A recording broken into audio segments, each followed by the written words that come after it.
Kai Havertz, Declan Rice, and Jaren Timber. And maybe before the end of the transfer window, Arsenal will be able to add more players into their team, which means Arteta's side will be using more than 200 million this transfer window. Now, Arsenal using more than 200 million or even 600 million, just the way Chelsea did last transfer window, isn't a problem. What I really want to understand is, for any Arsenal fan watching this video right now, let us know your expectation in the comment section down below. Which trophy do you think Arsenal will be winning next season? And also I want to know your expectation. What do you expect if you haven't subscribed to our channel?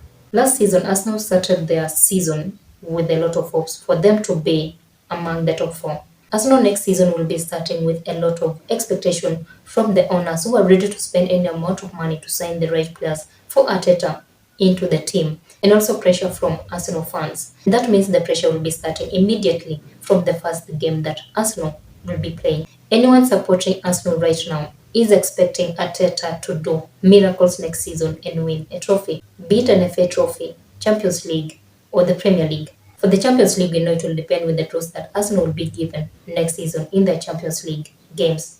And to be honest, I don't think if Arsenal are ready to fight for the Champions League trophy.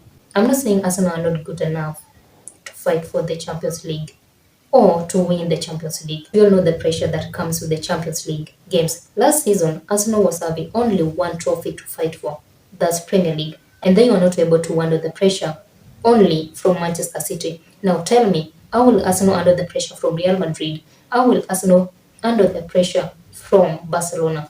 How will Arsenal handle the pressure from, again, Pep Guardiola's Manchester City? When Arsenal defeated the FA Cup by Sporting Lisbon, they said it was for their advantage to now fully focus with the Premier League title. What happened? Arsenal again was not able to win the Premier League. And that shows exactly there is a lot of things that Arteta needs to fix in that Arsenal squad. And that's why right now he's trying to sign the right players into the team. But do you think signing players is the only thing that Arteta needs to fix in the team, or there is another thing that he should be doing for him to be ready next season and fight for the title and win a trophy? And if the only trophy that Arsenal are targeting next season is the Premier League, I'm afraid, but I think it will be a pure disappointment. Manchester City are ahead way much better than these other Premier League teams. Pep Guardiola is prepared to win the Premier League title for the next 2 or 3 seasons, and he's gonna make it really hard to get.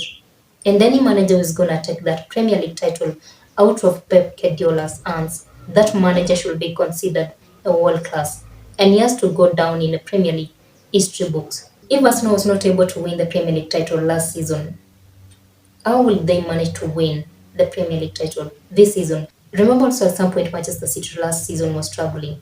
Liverpool was struggling, Manchester United was struggling. Next season, Manchester City will not be struggling. Nowhere on earth will Liverpool again be struggling. Jurgen Klopp will be back next season and he'll be ready to challenge Pep Guardiola for the Premier League title. Now tell me, how will Arsenal be winning their games next season against all these other teams the same way they were winning their games last season?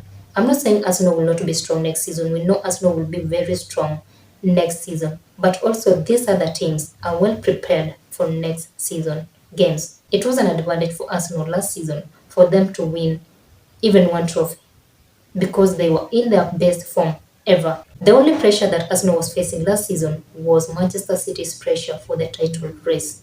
This season, it is fans' pressure, ownership pressure. Tell me, how will Arsenal handle that pressure if they were not able to handle Man City's pressure alone? We have to end this here because I feel my mouth is very dry because I'm talking too much. Like this video and subscribe to our channel. We'll see you on our next one. Till then, stay safe.